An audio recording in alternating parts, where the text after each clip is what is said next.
இந்த தம்பிக்கு பாருங்கள், கரெக்டாக 70 கிலோ வெயிட் குறைச்சிருக்கேன். 140லேருந்து 70 கிலோ.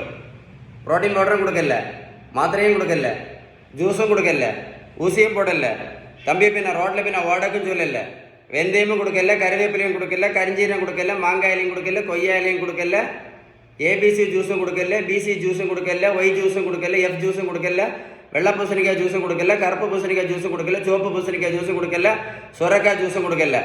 மருத்துவத்தோட ஸ்டாண்டர்ட் புத்தகம் ஹாரிசன்.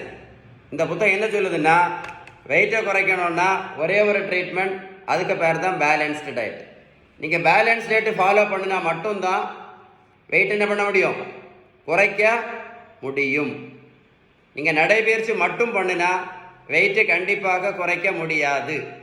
ஏன் அப்படின்னா 1 கிலோமீட்டர் நடைபயிற்சி பண்ணினா கூட 40லேருந்து 50 கேலரி மட்டும்தான் எரிக்க முடியும்.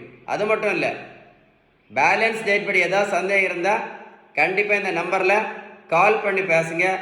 வீடியோ லைக் பண்ணி ஷேர் பண்ணுங்கள். வெயிட்டை குறைச்சிங்கன்னா இன்சுலினை நிறுத்தலாம். சுகர் மாத்திரை, ப்ரெஷர் மாத்திரை, கொலஸ்ட்ரால் மாத்திரை, ஃபேட்டி லிவர் மாத்திரை, எல்லா மாத்திரையும் நிரந்தரமாக நிறுத்தலாம்னு யார் சொன்னா? மருத்துவத்தோட ஸ்டாண்டர்ட் புத்தகம் ஹாரிசன். லைஃப்பை வேஸ்ட் பண்ணாதுங்க, சேவ் பண்ணி வைங்க, ஒரு கூட போட்டு கேளுங்க. ஓகே.